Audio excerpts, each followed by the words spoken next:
तो hi guys, welcome back to my channel Prashant institute. और आज हम बात करने वाले हैं फिजिक्स के चैप्टर 1 के ऑब्जेक्टिव के बारे में। तो टाइम को वेस्ट ना करते हुए चलिए स्टार्ट करते हैं।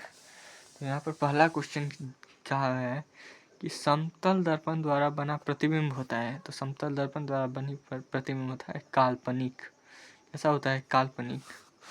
और उसके बाद होता है परावर्तन का कोण होता है परावर्तित किरण और दर्पण की सतह पर खींचे गए अभिलंब के बीच। जैसे ये सतह है, यहाँ पर परावर्तन कोण होता है ना, इसके बीच का कोण जो होता है उसे ही कहते हैं परावर्तन कोण।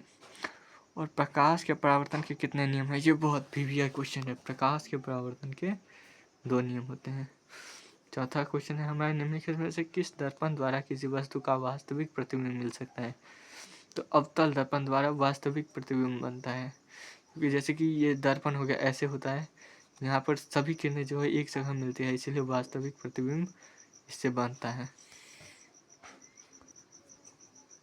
अगला है हमारा निम्नलिखित में से किस दर्पण द्वारा किसी वस्तु का आभासी प्रतिबिंब प्राप्त किया जा सकता है? तो तीनों से बनता है। वैसे भी आभासी तो तीनों से ही बन सकता है। तीनों प्रकार के दर्पणों द्वारा प्राप्त किया जा सकता है, समतल, उत्तल और अवतल द्वारा।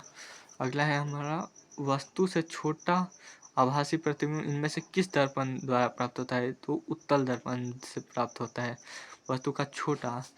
उत्तल दर्पण जो है वो साइड मिरर के रूप में उपयोग किया जाता है और इससे वस्तु का छोटा प्रतिबिंब बनता है और आभासी।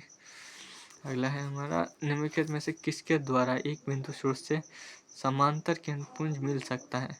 तो अवतल दर्पण से समांतर किरणपुंज प्राप्त हो सकता है एक बिंदु स्रोत से।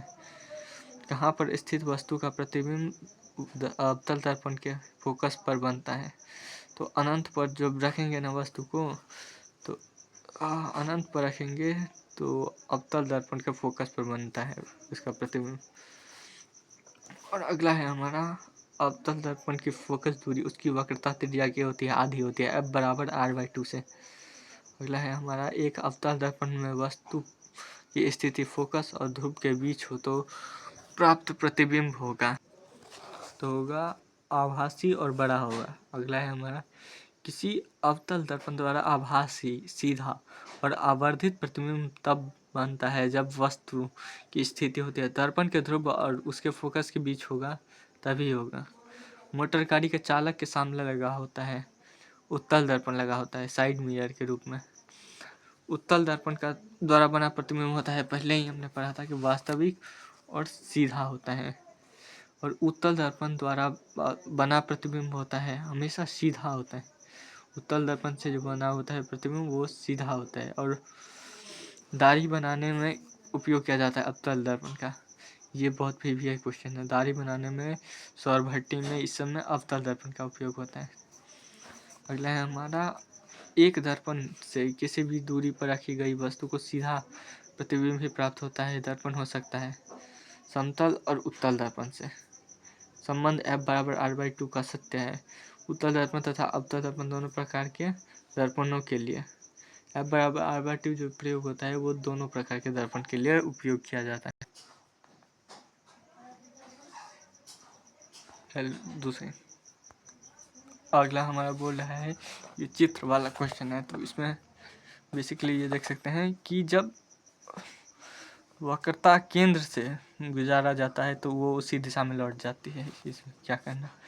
अगला है हमारा लास्ट क्वेश्चन है, एक गोलीय दर्पण द्वारा बने प्रतिबिंब का अवतल क्या लिख रहा है, आवर्धन ऋणात्मक है, तो इसका अर्थ है कि प्रतिबिंब होगा उल्टा, क्योंकि जब भी ऋणात्मक होगा उल्टा होगा। आई होप कि आप लोगों को ये वीडियो अच्छा लगा होगा।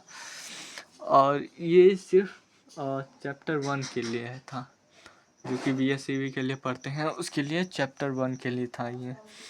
इसमें सिर्फ ऑब्जेक्टिव क्लियर कराया गया है, वो भी भारतीय भवन के बुक से। इससे ऑब्जेक्टिव में लगभग 3 से 4 क्वेश्चन रहता है इस चैप्टर से। ये चैप्टर बहुत इंपॉर्टेंट है। आई होप कि आपको समझ आया होगा। अगर अच्छा लगा तो वीडियो को लाइक करें और चैनल को सब्सक्राइब करो। Thanks for watching.